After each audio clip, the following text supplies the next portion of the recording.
ازيكم يا حبايبي؟ عاملين ايه؟ يا رب تكونوا بألف خير وتكونوا بصحة وسلامة، اللهم امين. كل سنة وانتوا طيبين. خلاص العيد فاضله يومين اتنين، فخلاص بقى بصوا خلصت وخلصت، يعني خلصت الحمد لله. بس خلصت والله، عملت حاجات كتير قوي، عملت حاجات اكتر ما عملتها في العيد الصغير. يعني اللي ما عملتوش في العيد الصغير عملته في العيد الكبير، بكل حاجة بقى، بكله. يعني عملت كل حاجة من انتوا ما تتخيلهاش، قلبت الشقة كده. بصراحة انا خلصت وخلصت، جبت الاخر خلاص. فالمهم بقى ايه، كنت حاطه الصور على الحيطه، فجيت اشيل عشان اصبن الحيطه، لقيتها شالت لي البوهيه كده زي ما انتم شايفين من على الحيطه، وبوظت لي الحيطه ونقرتها. ولو اني انا كنت بعمل كل مره في صور مختلفه، كنت بلزقها بنفس الطريقه، مش عارفه ليه المره دي طلعت بالبوهيه، والله العظيم ما عارفه، في حاجه غريبه يعني. الصور دي كانت جديده، اللي انا كنت حطاها في رمضان، صورتي انا وابو انس وانس وصفا، وصورة صفا وانس، وصورة صفا لوحدها. فكنت حاطه صورنا دي لسه جديده الصور دي، فكنت بحطها قبل الصور دي بنفس الطريقه، عمرها ما كان بتشيل بويه او كده. مش عارفه المره دي ايه اللي حصل، جايه بشيلها لقيتها طلعت البويه ونقرت في الحيطه كده زي ما انتم شايفين. طبعا دي الحيطه دي اللي في الصاله، وانا مستحيل ان انا اسيبها كده، مستحيل مستحيل. فقمت بقى ايه، ما صبنتهاش، وقلت خلاص انا هتصرف، وجبت بوهية زي ما انتم شايفين كده. وبيضتها على فكرة، بس ما صورتهاش معاكم. دي ده البياض اللي انا بيضته، شايفين؟ انا بيضتها. هو باين انه مفيش تنقير ولا في اي حاجه. طبعا صنفرت الحتت اللي كانت منقره دي، صنفرتها وبيضتها وخليتها زي الفل زي ما انتم شايفين كده. بس الدرجه طلعت اغمق من اللون الاساسي سنه. تمام. هو مش باينه قوي على فكره، ممكن محدش ياخد باله. طبعا ده كان تاني يوم ما بيضتها وكده، حبيت اعمل فيها بقى ديكور جديد كده. فانا هعمل بقى ايه الشكل اللي هو الذهبي ده. مش عارفه بقى انتوا كده باين الشكل ولا لا، بس انا بصراحه محتاره جدا ومش عارفه اعمل انهي شكل. بس بصراحه مش عارفه اعمل ايه. فبصراحه بقى انا مش هعتمد على الصور دي خالص، لان انا محتاره. فانا هبدع انا كده من عندي وهتصرف. طلبت بقى ايه الديكور في ثانية، اهلا وصل الديكور. هعمل بقى الحيطة بالشكل اللي يعجبني انا، يعني ايه، هفنن. وربنا يستر وربنا يستر، والله العظيم قفلت التليفون وسبته من ايديا، وقلت هبدع انا مع نفسي، والرسمة اللي تطلع. خليكوا بقى كده معايا لاخر الفيديو وشوفوا انا كده شاطرة وجبت الشكل الحلو ولا لا. على قد ما انا كنت فرحانة ان انا بحقق يعني حاجة من اللي انا كنت عايزة اعملها من زمان قوي. انا الشريط دوت كان نفسي فيه قوي اجيبه. كنت فرحانة بس كنت خايفة ومتوترة لا يبوظ مني.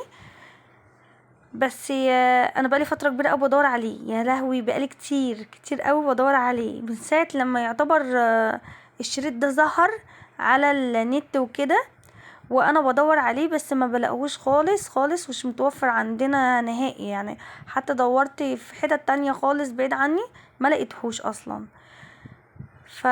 يعني كتر خير قوي حد من حلال يعني قال لي هتلاقيه في الحتة الفلانية. وفعلا لقيته في المكان دوت بعد ما ضغط والله العظيم. والعيد الصغير جه عليا وكنت عايزه اعمل الحيطه وما كنتش لاقياه. لحد ما قررت بقى، قلت لا انا لازم انا اعمله في العيد الكبير. هو على فكره والله العظيم كل حاجه بتبقى ليها وقتها ونصيبها. هو نصيبه انه يتعمل في العيد الكبير، ولو اني كنت عايزه اعمله من قبل العيد الصغير اصلا، بس هو نصيبه انه يتعمل في العيد الكبير. انا يعني حد من حلال كده قال لي في المكان الفلاني، وكنت يعني شاكه ان انا ما لاقيهوش لاني لفيت عليه كتير، بس الحمد لله لقيته. وبصراحة فرحانة قوي لاني انا كنت بصوا متحمسة قوي ان انا اعمل الحيطة بالشريط الذهبي دوت، والحمد لله عملته يعني. فالمهم بقى قعدت كده ابدع بقى واطلع فوق السلم وانزل تحت السلم. بصراحة انا ما تعبتش، ما تعبتش يعني التعب اللي هو، بس تعبت من التفكير. يعني انا تعبت من التفكير ان انا هعمل دي وهسوي دي وهلزق هنا وبتاع. بس الموضوع ممتع ادام الواحد بيبقى مبسوط وهو بيعمل الحاجة، فالموضوع بيبقى ممتع جدا جدا يعني. عارفين بقى ايه اللي تعبني في الموضوع؟ ولادي طلعوا ميتيني. بصوا عمالة اتخانق معاهم، وانا عايزة السلم، عايزة اطلع على السلم وكده، فهم طالعين زي القرود على السلم ورا بعض. فحاجة مستفزة جدا اقسم بالله لما بتبقي بتعملي حاجة وتلاقي كده. يعني كفاية التوتر اللي الواحد بيبقى فيه وهو بيعمل الحاجة، فتبص تلاقوا بقى ايه، تنزلي العيل يطلع تاني. شايفين الجرادة اللي طالعة دي اهي، نزلت طلعت تاني. اعمل ايه فيهم؟ لا وبتطلع، وبعد ما تطلع وتزنق وما تعرفش تنزل تقعد تعيط. بصوا هي مش عارفة تنزل فتقعد تعيط. بص انا قلت لهم والله العظيم انا زهقت منهم، مش من اللي انا بعمله، لا انا زهقت منهم بجد. كنت عايزاهم يبعدوا عني، وهما لما باجي اعمل حاجه ما بيبعدوش عني، بيتنهم واقفين حواليا كده ينخربوا في الحاجه اللي انا بعملها، يعملوا اي نصيبه، اللي هو اي حاجه هنعملها وخلاص. بس كل ده ولا يهمني، اهم حاجه ان انا وصلت للنتيجه اللي كان نفسي فيها.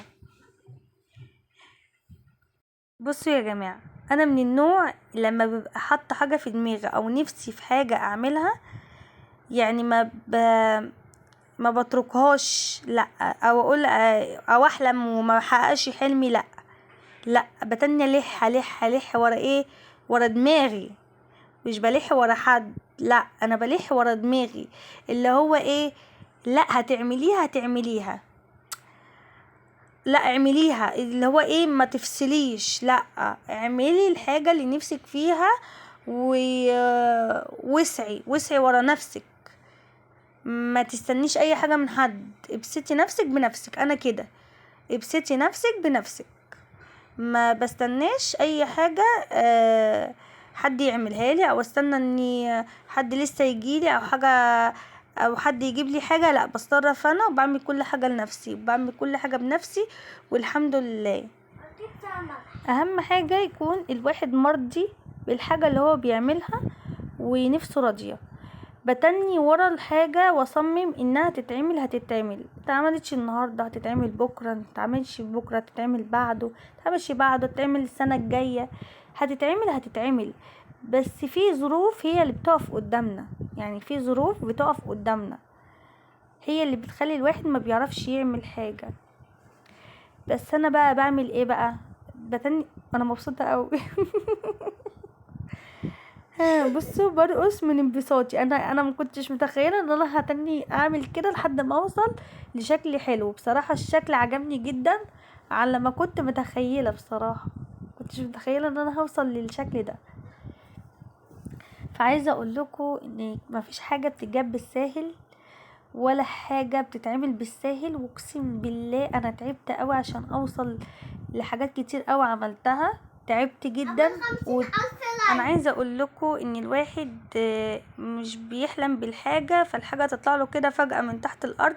لازم الواحد يتعب عشان يحس كده بالطعم الحاجه اللي تعب فيها. فعايزه اقول لكم ان انا بعد ما خلصت بقى الشكل دوت، قعدت بقى اعمل بالاكسسوار، لان كان اللزق بيقع عشان تكونوا عارفين. فاللزق كان بيقع، فقعدت اعمله بالاكسسوار وامشي بالحته عليه كده. فالحمد لله لازق، الحمد لله. انا دماغي شغاله. الاكسسوار ده انا ما بستخدمهوش في اي حاجه، بس طلع ليه فايده في حاجات كتير قوي. والله كنت ببيعه، بس الحمد لله ما اتباعش عشان ليا نصيب ان انا استخدمه في اي حاجه للشقه وكده. بصوا الشكل النهائي، انا مبسوطه جدا جدا جدا. انا حاسه ان انا عملت تغيير فظيع. الحيطه اتبيضت، هي ناحيه واحده بس اللي بيضتها. عملت ديكور وبس كده، ومع السلامه.